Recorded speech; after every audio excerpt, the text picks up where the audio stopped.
26 जुलाई को हम सभी लोग भक्तामर स्तोत्र के 17वें नंबर के काव्य को पढ़ेंगे। पहले इसके बारे में आप सभी लोग समझ लें। समझना ये है, इसका शीर्षक है सर्व रोग निरोधक। क्या? सर्व रोग निरोधक है, नाशक नहीं है। क्या कहा? सबसे बड़ा रोग क्या है? सबसे बड़ा रोग क्या कहेंगे लोग? बंटी भाई, राजू भाई, आज का शीर्षक है सबसे बड़ा रोग क्या कहेंगे लोग। इसी में व्यक्ति मरा जा रहा है, इसी में हैरान और परेशान है। और आचार्य भगवान कहते हैं जन्म जरा मृत्यु से बड़ा रोग इस दुनिया में कोई नहीं। इसको जो जीत लेता है वही हमारे हिसाब से भगवान आत्मा है। बाकी ऐसे उंगली करिए, ये उंगली है, इसे कहते हैं एक अंगुल। हमारा शरीर नरेंद्र भाई 84 अंगुल का है। कितना? और एक अंगुल में 96 रोग हैं। कितने? अब आप बताइए 84 अंगुल के शरीर में कितने सारे रोग होंगे? किसकी किसकी दवाई खाओगे, क्यों किसका किसका इलाज कराओ? ये काव्य जो है सर्व रोग निरोधक है। अगर कोरोना फैला है और अगर आपने इसको पढ़ लिया तो कोरोना आपको नहीं होगा। अगर मलेरिया फैला है और आपने इस काव्य को पढ़ लिया तो मलेरिया नहीं होगा। अगर आई फ्लू फैला है अभी मौसम के हिसाब से और आपने इसको पढ़ते रहे तो आपको आई फ्लू नहीं होगा। अगर हैजा फैला है और आपने इस काव्य को पढ़ लिया तो आपको हैजा नहीं होगा। यानी रोधक है, निरोधक, रोकना। क्या करना? रोकना, स्तंभन कर देना। वो आपको असर नहीं करेगा। क्या नहीं करेगा? हाँ, रहेगा तो आसपास सब जगह घूमेगा, समाप्त नहीं होगा, लेकिन आपके शरीर पर वो अटैक नहीं करेगा। इस प्रकार सर्व रोग निरोधक ये काव्य है। ठीक है ना? समझ गए सभी लोग? इसकी डिटेल और भी भाषा बहुत सारी चीज है। मालूम है मुनिराज कितने बड़े चमत्कारी होते हैं, कितने बड़े चमत्कारी होते हैं। देखिए आप, एक वादिराज सूरी महाराज हुए, मुनिराज हुए। उनके शरीर में क्या हो गया था? कैसी जैसा? गलित कुष्ठ रोग। क्या? गलित कुष्ठ रोग जानते हो क्या होता है और किसको होता है? जो जो व्यक्ति मन में भी, किसमें? मन में भी दिगंबर संतों के प्रति गलत भाव ले आता है, उसको गलित कुष्ठ रोग हो जाता है। और ऐसा गलित कुष्ठ रोग होता है महानुभाव कि टपकता है पसीने की तरह शरीर से। जो आप घरों में कहते हो ना सोरायसिस, सोरायसिस से भी ज्यादा कठिनाई वाला ये शरीर में कुष्ठ रोग हो जाता है। 7 लेयर होती है हमारी चमड़े की और सातों के सातों जब गल जाती है तभी सफेद दाग होता है और गहन गल जाती है और गल जाती है, सड़ने लग जाती, कीड़े पड़ने लग जाते हैं। उसे कहते हैं गलित कुष्ठ रोग। इस भूमंडल में सारे वैज्ञानिक बैठे हुए हैं, अच्छे बड़े बड़े पढ़े लिखे होशियार। उन्होंने हर चीज की खोज कर ली, हर चीज का तोड़ निकाल लिया। कोरोना आते ही 4 महीने में कोविड की दवाई, कोविशील्ड, ना जाने 50 प्रकार के प्रोडक्ट उन्होंने कोविड से लड़ने के लिए बना लिया, लेकिन पूरे विश्व ने आज तक कुष्ठ रोग की दवा नहीं बना पाया। इतना बड़ा अपराध है, इतना बड़ा अपराध है दिगंबर संत के बारे में गलत विचार बनाना भी। मैं कहता हूं अगर ना मानो तो कोई जरूरत नहीं है, नहीं जानो कोई जरूरत नहीं है, अनजान बने रहो। लेकिन जानबूझकर भी अगर आपने हाँ में हाँ कर दी ना तो परिवार के परिवार, खानदान का खानदान, आने वाली नस्लें टेढ़ी मेढ़ी उल्टी सीधी पैदा होती हैं। और जो जो व्यक्तियों ने आज तक किया है ये काम, उनकी नस्लें, फसलें, परिवार, कुटुंब, कोई उनका साथ नहीं देता, कोई नहीं। गंदी निगाहों से लोग देखते हैं। अब तुम कितना ही कपड़ा फाड़ लो और फाड़ने के बाद सिल लो, फटा थोड़ा तो फटा ही कहलाएगा। लकड़ी तोड़ दो एक बार मास्टर साहब, और उसके बाद उसको फेविकॉल से जोड़ लो, अच्छे से तार से जोड़ लो, कील लगा लो, लेकिन लकड़ी कहलाएगी टूटी। इसलिए जीवन में सपने में भी कभी दिगंबर संत की अभिनय अमनादय की बात मत कर लेना। कोई कर भी रहा हो ना तो दूर हट जाए। ये सारे रोग, ये सारी जड़, ये आदि व्याधि, ये फालतू की मंत्र क्रिया, दुनिया भर की झंझटें, कर्म के उदय, अगर साथ उठाकर आप देखोगे तो कहीं ना कोई दिगंबर संत का निमित्त जरूर मिला। महाराज निकल रहे थे, राजा ने अपनी रानी से कहा चौका लगा लो, उसने कहा मैं श्रृंगार कर रही हूँ। गुस्सा हो गई, उसने कीचड़ उछाल दिया, उसने मन में खराब कर लिया, उसने कुछ बोल दिया, उसने सोच लिया, जबकि किया कुछ नहीं, सब सोचा बोला और कहा है। इतने में शरीर में कुष्ठ हो गया। सुंदर रूप लावण वाली रानी बाहर जंगल में बैठी हुई कुष्ठ रोग को झेल रही, और ठीक भी कौन कर रहा है देखो, ठीक भी नीरू भाई कर कौन रहा है। किसी डॉक्टर के पास जाने की जरूरत नहीं, भगवान के पास जाने की जरूरत नहीं, जिनवानी नहीं, जिनसे कर्म बंधा है वही कहने जाओ तुम्हारा भला हो, तुम्हारी दुआएं लग जाए, तुम आगे बढ़ो, तुम ठीक हो जाओ। उन्हीं की दुआओं, उन्हीं के मुख से निकले वाले मंत्र, उन्हीं के निकले हुए शब्द आपको ठीक करते हैं।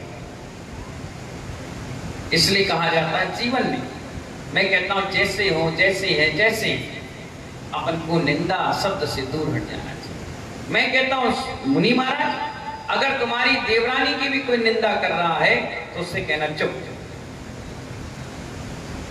और लेकिन लेडीज को क्या लगता है कि हमारी देवरानी या जेठानी की बुराई करने से हमारा बहुमान और सम्मान बढ़ता है। नहीं, आज वो तुम्हारी कर रहा है ना, तुम्हारी जेठानी की कर रहा है, कल तुम्हारी भी करेगा, फिर तुम्हारे पूरे परिवार की करेगा, फिर तुम्हारे कुटुंब की करेगा, और ये कहेगा इनका खानदान ही ऐसा है। अब आप बताइए, पहले दिन तुम उसको चुप करा देते तो पूरे खानदान पर ये बात नहीं आती। एक मछली सारे तालाब को नंगी कर देती। कभी भी जीवन में कोई निंदा बुराई करे, कह देना आई एम नॉट इंटरेस्टेड, भगवान से। अरे सुनो, अरे काय के लिए सुनो, अपनी गंदगी, अपना कीचड़ अपने घर में डालो। हमारे घर में क्यों डाल रहे हो? हमारे घर में डालोगे तो हमारा आंगन गंदा होगा, हमारे यहाँ एटमॉस्फेयर खराब होगा, हमारा मन खराब होगा। अपना तो पाप कर्म का उदय है ही तेरा, मेरा भी पाप कर्म का उदय बता रहा नहीं, भगे चल दूर और भगा देना। एक ही बार तो लगेगा आपको कि उसने भगा दिया, लेकिन जिंदगी भर का आपको आना। मेरे पास कोई कहता है ना, वो महाराज जी ऐसा कह रहे थे, ये बात मैंने सुनो, ये फालतू की बातें मत करो, हम बैठे ना हमारी चर्चा कर, खत्म कर, हमें नहीं सुनो। अच्छी बातें हो तो बताओ, बुरी बातें मुझे मत बताओ। ना मैं कभी बुरा खाता हूँ, ना मैं बुरा सुनता हूँ, और ना मैं कभी बुरा किसी के लिए बोलता हूँ। आओ तो वेलकम, और नहीं तो भीड़ कम, आराम से हम बैठे रहते हैं, हमें कोई जरूरत नहीं, अकेले बैठे रहते हैं। कम से कम भगवान का ध्यान तो करेंगे।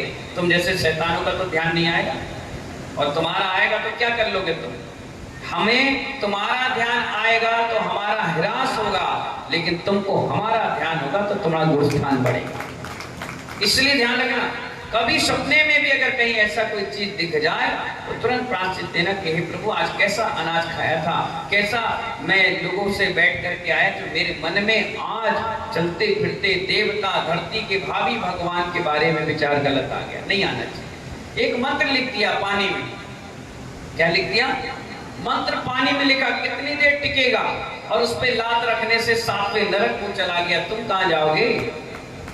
तुम्हारा तो इतना पुण्य भी नहीं हो, तो चक्रवर्ती था, इसलिए वो झेल गया। तुम क्या झेलोगे? एक दिन कर्म का उदय नहीं झेल पाओगे, एक उपवास, एक आसन नहीं झेल पाते, तुम कर्म का उदय क्या झेल पाओगे? सोचो विचार। इसलिए इतना पुण्य नहीं है तुम्हारा कि तुम उस कर्म से टक्कर ले लो, और ना तुम्हारा कोई खानदान या परिवार ऐसा है जो ऐसा पुणात्मा जीव बैठा है जिसके आशीर्वाद से तुम बच जाओ। ना तुम्हारे पास ढाल है, ना तुम्हारे पास शस्त्र है, ना तुम्हारे पास शास्त्र है, ना तुम्हारे गुरु है, ना तुम्हारे भगवान है। जब जो आ जाए वो तुम्हारा गुरु। इसीलिए कहा जाता है जैसे गुरु वैसी चेला, नरक में जाओ पड़ेंगे ठेलम ठेला। एक बाप बनाओ, एक के साधे सब सदे, वो अपने आप नहीं आप पार निकाल देंगे। तो मैं कह रहा था वादिराज सूरी मुनिराज के बारे में। राजा महाराजा थे और कर्म का उदय उनका भी आया, शरीर में कुष्ठ रोग हो गया। वो जंगल में बैठे। कहाँ बैठे? जंगल में बैठे और अपना धर्म ध्यान चल रहा था। बहुत गजब का देवताओं में चर्चा हुई कि शरीर के प्रति विरक्ति के भाव अगर किसी के हैं तो वादिराज सूरी मुनिराज के। देवताओं तो बात अटक गई। एक देवता उनकी परीक्षा लेने के लिए आ गया। गांव में जंगल में बैठे हुए थे, तभी वो देवता एक वैद्य जी का रूप बनाकर आया और वो वहां घूमने लगा। दवाई ले लो, दवाई ले लो, कुष्ठ रोग की दवाई। बहन भाई, दवाई ले लो, दवाई ले लो, कुष्ठ रोग की दवाई। मुनिराज ने देखा, उसको कहा, सुनो, इस जंगल में दवाई क्यों बेच रहे हो? तुम्हें मालूम है इस जंगल में तुम्हारी दवाई लेने वाला कोई नहीं है।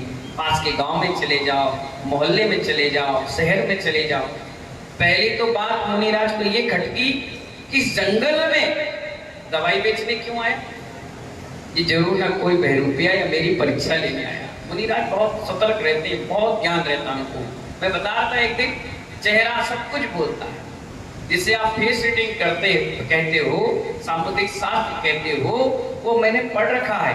आप भी मत समझना कि वैष्णव सागर से कुछ चीज छुपी है। बस ये है कि हम अपनी दुकानदारी लगाकर नहीं बैठते। हमारी क्वालिटी है बंद मुट्ठी लाख की, अब खुल गई तो खाक की। जानते सब कुछ है, गुरु ने सब कुछ सिखा रखा है, लेकिन मुंह में ताला लगा दिया कि नहीं, तुम इस काम को नहीं करोगे। चेहरा सब कुछ बताता है। आदमी प्याज के छिलके की तरह है। आज उतारोगे, दूसरा उतारोगे, तीसरा उतारोगे, अंदर कुछ नहीं मिलेगा, सिर्फ छिलके छिलके उतार देंगे।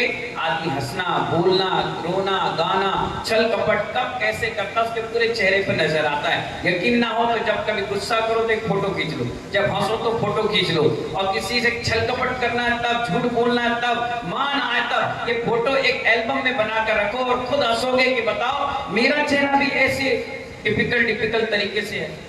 अपने आप चेहरा कहता है। हम तो हजारों को देखते हैं तो हमारे पास तो वो मुनि महाराज के माइंड में एक बात आई कि इस जंगल में जहां पर कोई इंसान नहीं है, ये दवाई क्यों बेच रहा है? आखिरकार दवाई दवाई चिल्लाया तो उन्होंने उसको रोक लिया। सुनो, क्या बेच रहे? बोले दवाई। यहाँ मत बेचो, गांव के बाहर, गांव के उधर बेचो, बाहर कौन बेच रहा, ले रहा। उन्होंने कहा नहीं, हमने देखा आपको कुष्ठ रोग है, तो दवाई अगर आप ले तो ले लीजिए। बोले कहा काय की दवाई है? बोले कुष्ठ रोग मिटाने की। बोले इसकी दवाई तो मेरे पास भी है। क्या कहा उन्होंने? इसकी दवाई तो मेरे पास है, अगर तुझे दवाई देना है तो जन्म जरा मृत्यु की दे। क्या कह रहे हैं? जन्म, रितेश भाई, जन्म जरा और मृत्यु की दे। अगर इसकी दवाई हो तो यहाँ बेच, अन्यथा यहाँ से भाग। देख तुझे दवाई दिखाऊं, मेरे पास दवाई है। उन्होंने पेट में हाथ मारा और वमन किया, वॉमिटिंग करी और अपने हाथ पे गिरा दिया।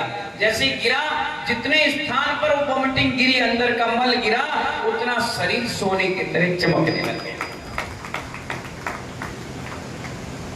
ये होता है मुनि महाराज के अंदर का चमत्कार। ये सोनागिर पहाड़, चरणों की धूल लेकर के मुनिराज ने डाल दिया पहाड़ पर, तो सोने की तरह चमकने लग गया। तभी इसका नाम सोनागिरी पड़ गया। आप क्या जानते हो मुनि महाराज के बारे में? आप उन्हें हंसी खेल का खिलौना समझ रखते हो। नहीं, मुनि महाराज आग हैं। हरिशंकर जी अग्रवाल मुनि महाराज क्या हैं? आग हैं। बर्तन रख लो तो भोजन बना के देंगे, ठंड में बैठ जाओ तो तपन देंगे, अगर इनको छेड़ोगे तो जलाकर राख कर देंगे। इसलिए वन टाइम इन्वेस्टमेंट है यहाँ। एक बार जुड़ गए और जुड़ते चले गए तो इनसे इतना फलीभूत। मैं तो कई बार कहता हूँ, इस पंचम काल में भले ही कल्पवृक्ष नहीं है, लेकिन दिगंबर संत के पास पहुंच जाओ, मनोवांछित इच्छा पूरा करने वाले इस पंचम काल के दिगंबर संत ही कल्पवृक्ष है। जो तुमने सोचा, जो तुमने मांगा, जो तुमने कहा, वो तत्क्षण में मिल जाता है। इसलिए इस पंचम काल में कोई कल्पवृक्ष के समान है तो दिगंबर संत है। तो अपन सभी लोग आज सर्व रोग निरोधक नाम का एक काव्य को पढ़ रहे हैं। 17वें नंबर का काव्य है, इसको पढ़िए, शुद्धि करिए सभी लोग। सबसे पहले, नास्तम कदाचि दुप्यासी न राहु गम्यः। यहाँ के बाद क्या है? दो बिंदी है ना, तो गम्य, माँ पूरा नहीं है तो गम्य, माँ पूरा मत बोलो, गम्या बोलोगे तो माँ पूरा हो जाएगा, बोलो गम्य, गम्य। सुधार कर लीजिए, सुधार जितना करोगे उतना प्रॉफिट में रहोगे। नास्तम कदाचि, ची छोटा है ना, कदाचि दुपयासी नराहुकम्य, स्पष्टी करोषि, सी कौन सा है, तालु, करोषि सहसा युग पच जगंती, जा आगे जुड़ जाएगा तो पच हो जाएगा, पच जगंती, ठीक है ना, जब पूरा नहीं है इसलिए पच जगंती, ठीक है। स्पष्टी करोषि सहसा युग पच जगंती, पच है, पद मत बोल देना। नाम्भो, नाम्भो धरोदर, धरोदर निरुद्ध महाप्रभाव, महाप्रभाव, ठीक है। सूर्या, सूर्याति, टी भी जोड़ लीजिए, छोटा है ना, सूर्याति, सूर्या,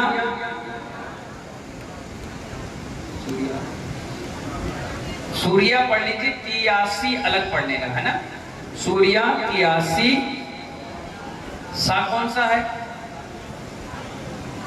अभी लय में पढ़ेंगे सब आ जाएगा, चलो शुद्धि कर लीजिए आप थोड़ा सा।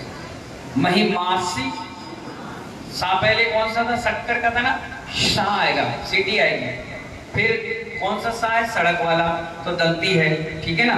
महिमासी मुनिंद्र लोके, लोके मत बोलना, लोके, ठीक है। अब इसको लय से पढ़ेंगे तो सब अपने आप लय सही आ जाएगा, ठीक है।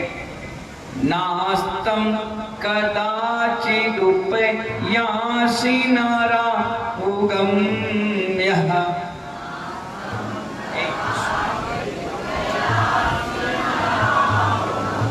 फिर से नास्तम कदाचिदुपयासि नाराहुगम्यः,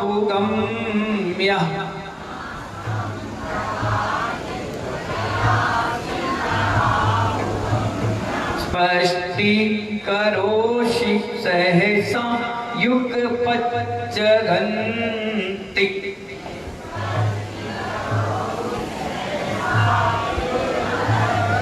ये सा छोटा है ना इसलिए साइलेंट रहेगा, हल्का सा स्पष्टी बोलना है, स्पष्टी बोलोगे तो गड़बड़, पष्टी है ना, पष्टी करोषि सहसा युग पच्चगन्ति, जोर से बोलो, आवाज नहीं आ रही। नाम्भोदरोदर निरुद्ध महाप्रभाव,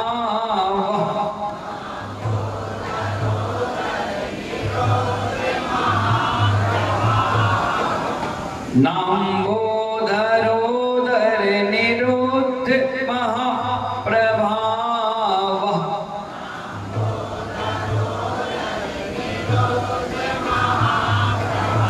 इसमें प्रा है ना तो आधा पा यहाँ जुड़ेगा, महा बोलो, महाप्रभाव, ये ध्यान रखना, ठीक है ना।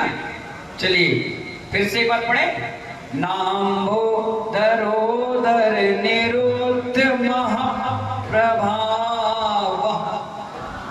जोर से बोलिए,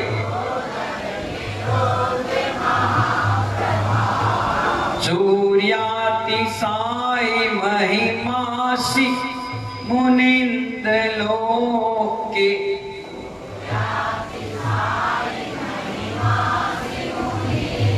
देखिए लय में आ गई सही, सूर्यातिसाई महिमासी मुनिंद्र लोके,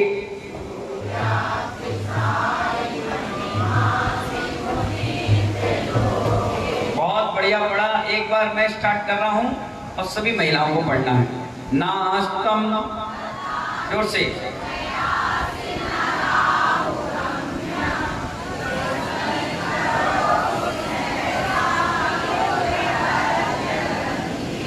नाम्भो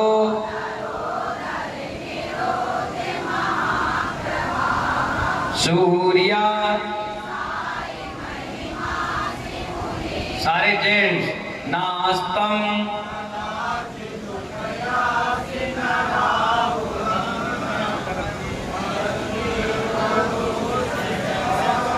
युगपच्च गन्ति नाम्भो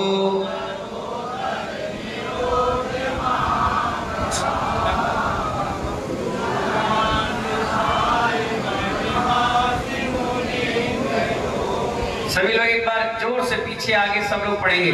नास्तम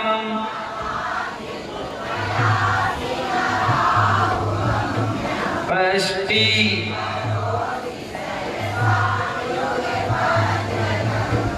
नाम्भो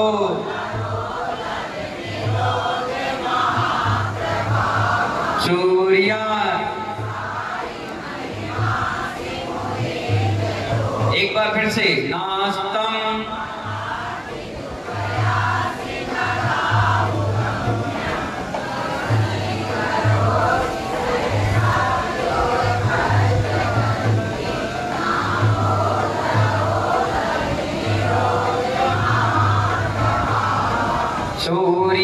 सूर्यातिसाई।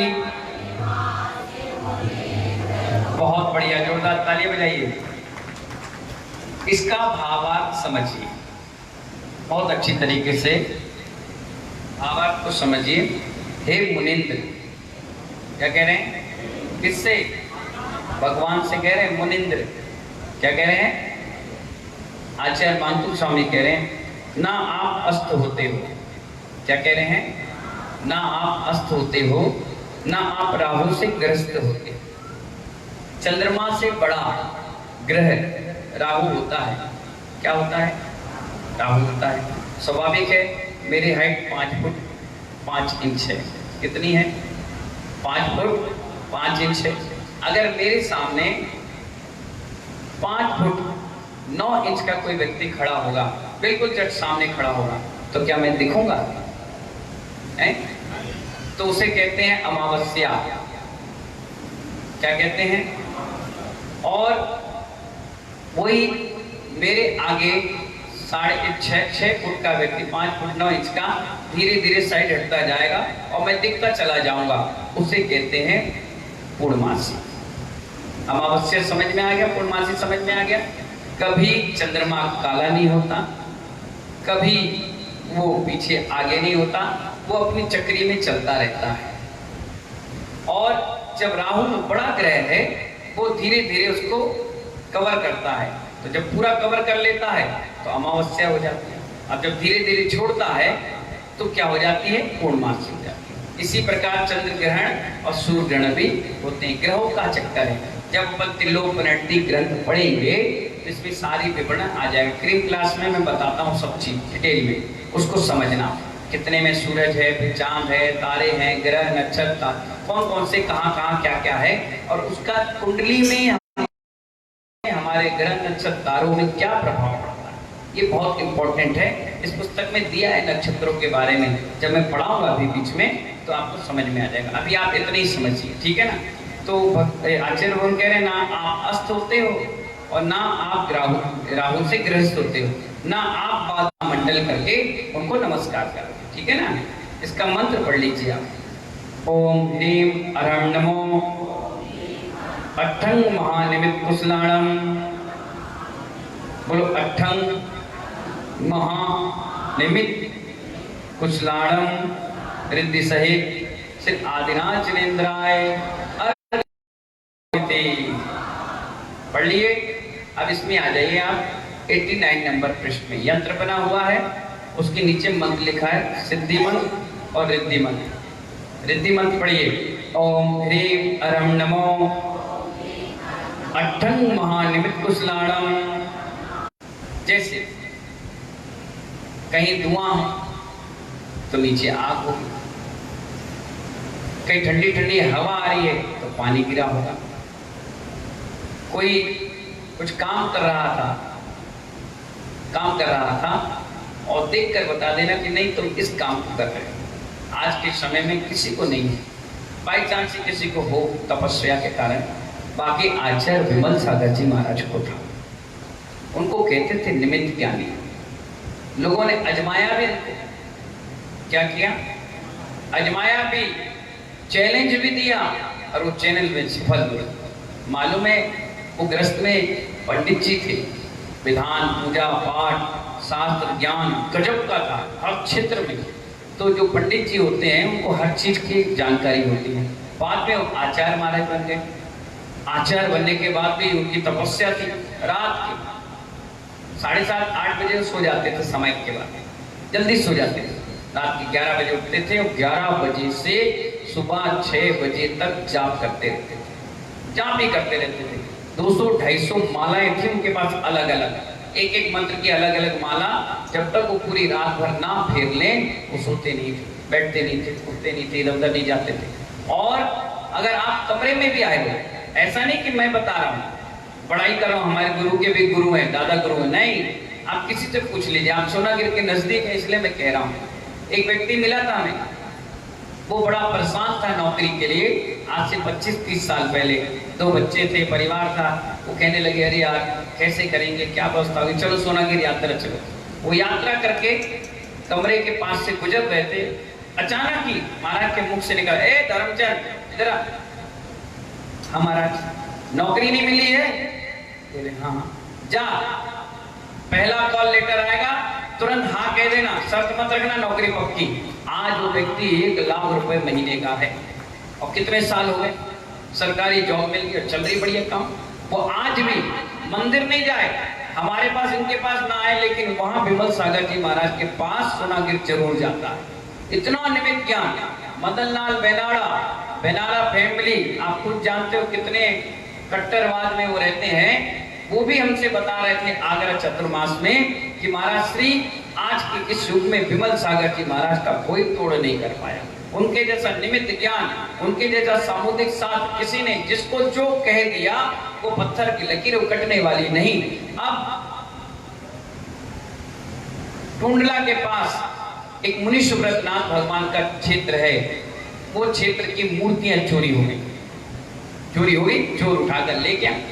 अब फिरोजाबाद में आचार्य विमल सागर जी महाराज विराजमान थे, तो सब लोगों ने कहा चलो उनके पास जाओ। बड़ी मुश्किल से बेनाड़ा जी गए और जैसे वो गए कमरे के बाहर तक पहुंचे हैं, ना महाराज को पता ना किसी को पता।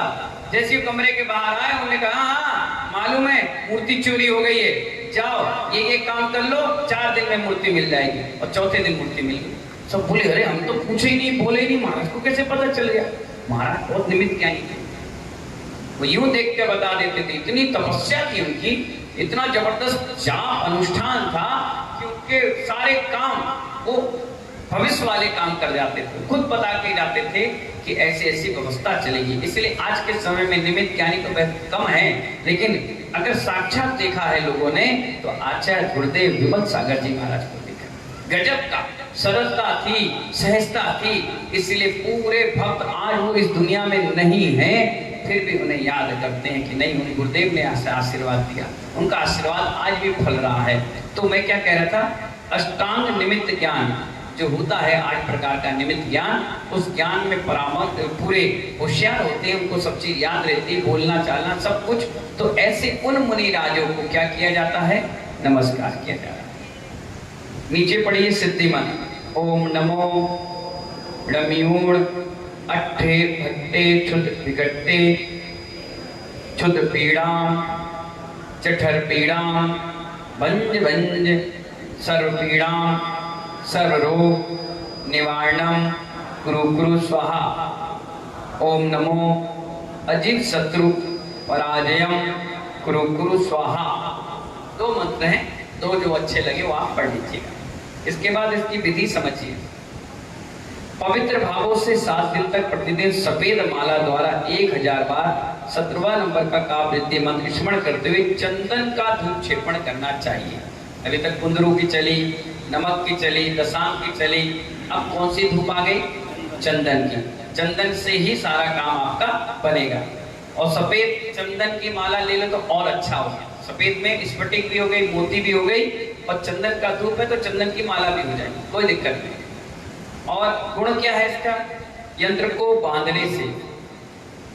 और अछूता शुद्ध जल, अछूता का मतलब क्या, हैं? बताओ बताओ, पहले तुम बताओ फिर हम बता रहे हैं। जोर से बोलो ना। बिना छुए जल कैसे मिल जाए? बारिश का पानी। किसका पानी? सबसे उपयोगी है, सबसे अमृत। आप लोग जो जल इकट्ठे करते हो उसका सिस्टम दूसरा है, जो हम बता रहे हैं उसका सिस्टम दूसरा है। छत है, पहले धो लो, साफ कर लो, पहला पानी निकल जाए और अच्छे से साफ कर लो, कोई दिक्कत नहीं।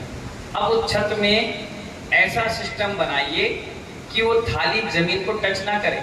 ऊपर टेबलों में, कुर्सियों पे और बड़े बड़े बर्तनों पे ऐसे खुले में बर्तन रख दो। और बारिश कैसी बारिश है? 2-2 4-4 बूंद वाली नहीं, अच्छी मूसलाधार बारिश होती है ना, जब अपन स्थापना में हुई, बीच में 1-2 बार और हुई, ऐसा पानी गिर रहा है कि नाले के नाले भर गए। ऐसे पानी में छतों में बर्तन रख दो, तो उसमें मोटी मोटी बूंदे आकर के उस थालियों में, बर्तनों में, टेबलों में, टंकियों में इकट्ठी हो जाए। अब आप जब जाओ तो पहले तो हाथ पैर धो लो, नहा लो, साफ कर लो अपना शरीर। अब उस थाली को उठाओ, उठाने पर नीचे कपड़े से पोंछो।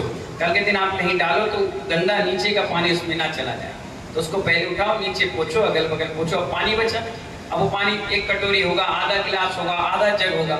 एक टंकी सूखी रखो जिसमें आंच दी हुई हो, क्या दी हुई हो, या धूप में रखी हो, शुद्ध हो गई, प्राशुद्ध हो गई। अब वो जल को उसमें डालते चले जाओ, छन्ना बांध लो और डाल लो। अब छन्ना हटा दो, अब उसको पैक करके रख दो। अब वो हो गया अछूता जल। क्या? ना कुएं का हुआ, ना बोरिंग का हुआ, ना नदी नाले का हुआ, किसी ने नहीं छुआ, वो तो प्राकृतिक था, इसलिए हो गया जल कैसा? अछूता, थोड़ा प्योर। ऐसा जल पीने के बाद पेट संबंधित बीमारी कभी जिंदगी में नहीं रहती। बोरिंग का पियोगे तो उसमें भी दिक्कत। कुएं में कोई मर गया, बीच में कुएं से पानी आता था तो वहां पर एक महिला कूद के मर गई, पूरा पानी खाली कराया गया, पूरी व्यवस्था बनाई गई, तब जाकर के वो पानी चला। लेकिन मन में क्या है, जब जब पानी लेते थे क्या आता था? इसमें कोई मर गया तो नेगेटिव ऊर्जा आ जाती थी। इसीलिए एक स्थान पर क्षेत्र था, वहां पर कुएं का पानी नियम वाले साधु पहुंच गए और गर्मी का समय था। समाज इतनी मायाचारी करती है, वाकई में कहाँ जाएगी? मैं सोचता हूँ इस पंचम काल में वैसे तुम्हारा पुण्य तेज नहीं है। शाम के आए और 4-5 टैंकर का पानी उस कुएं में डाल दिया। सुनो बड़े ध्यान से, कितनी मायाचारी करते हो, बिल्कुल साक्षात। शाम के डाल दिए और सुबह लोग गए पानी लेने तो कह रहे महाराज बड़े चमत्कारी हैं, कुएं में पानी आ गया। और पिला काय के रहे हो? ऐसा टैंकर का पानी जिसे कौन छू रहा है? नगर पालिका। सोचिए, विचार करिए, कहां जाओगे तुम? महाराज को तो मालूम नहीं, लेकिन जब महाराज ने सुना कि अरे चमत्कार हो गया, वो भी खुश हो गए, वाह मेरे आते ही पानी आ गया। अरे महाराज एक बार देख तो लो, रात के टैंकर क्यों खड़े हैं? खुद का निमित्त ज्ञान भी तो लगाओ। टैंकर खड़े हैं, वहां टंकी लगी है, पानी की व्यवस्था है, फिर टैंकर आए क्यों? एक बार पता तो करो, एक बार सीसी कैमरे क्षेत्र में लगे, पता तो करो एक चमत्कार हो रहा है या तुम्हारे साथ कोई गलत काम हो रहा है, तुम्हारे नियम टूट रहे हैं और तुम बड़े आराम से ले रहे हो, हाँ मैं तो कुएं का पानी लेता हूँ, पूरा भ्रष्ट कर रहे अपने नियम संयम और चारित्र।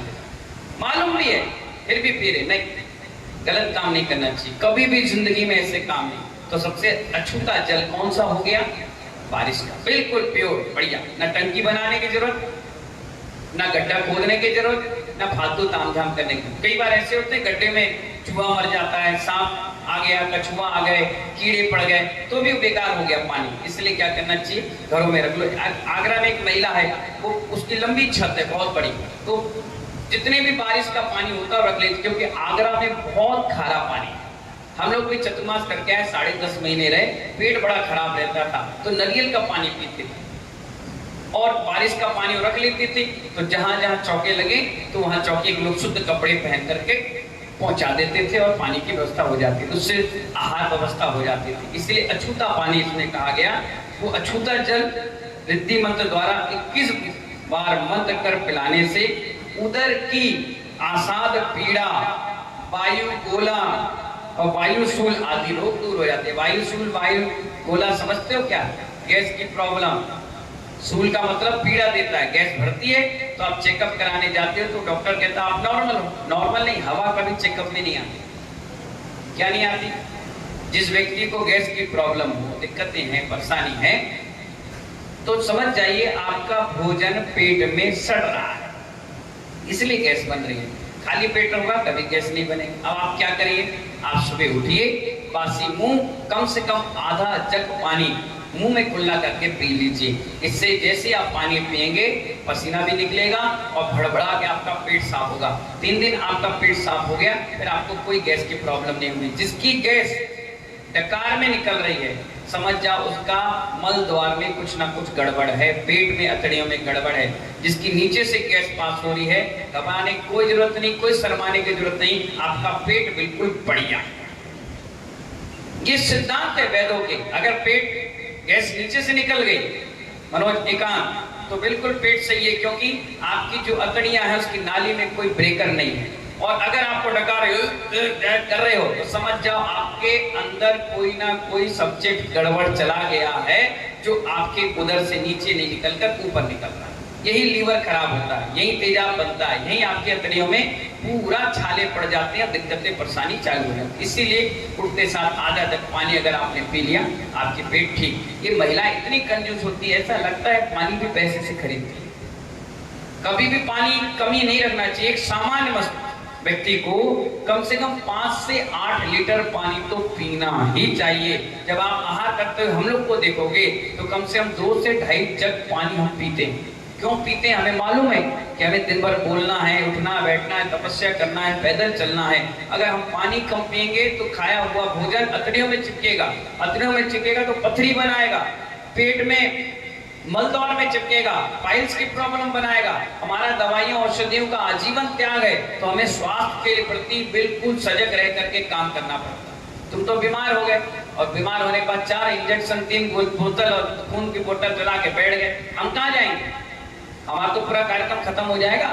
इसीलिए नहीं, स्वास्थ्य के प्रति सजग रहो, अच्छे से रहो, कोई दिक्कत परेशानी आपको नहीं आएगी। इसलिए तो वर्षा युग का नाम रखा आरोग्यमय पावन वर्षा युग। आरोग्यमय वर्षा युग, जिसमें आरोग्यता आए, कोई रोग शोक ना रहे। तो आचार्य भगवान कहते हैं कि इस यंत्र अछूता जल जिसको कोई छुए नहीं, ऐसा 21 बार मंत्र करके पिलाने से उदर की आसाद पीड़ा। रवि भाई हैं डायमंड वाले, उनको कहो कि इस पानी को पिए मंत्र करके, तो उदर संबंधी जो पीड़ा उनको चल रही है, आसाद, जिस पर किसी का साथ नहीं है, बस ही नहीं है, जिसके लिए डॉक्टर ने भी हाथ खड़े कर दिए, उसके लिए पीड़ा नाशक यंत्र है, मंत्र है, काव्य है। इसकी जितनी वो आराधना कर लें उतना कम है। इस प्रकार से आपका 17वें नंबर का काव्य भक्तामर स्तोत्र का आज समापन हुआ। इन्हीं मंगल भावनाओं के साथ जय बोले महावीर भगवान की।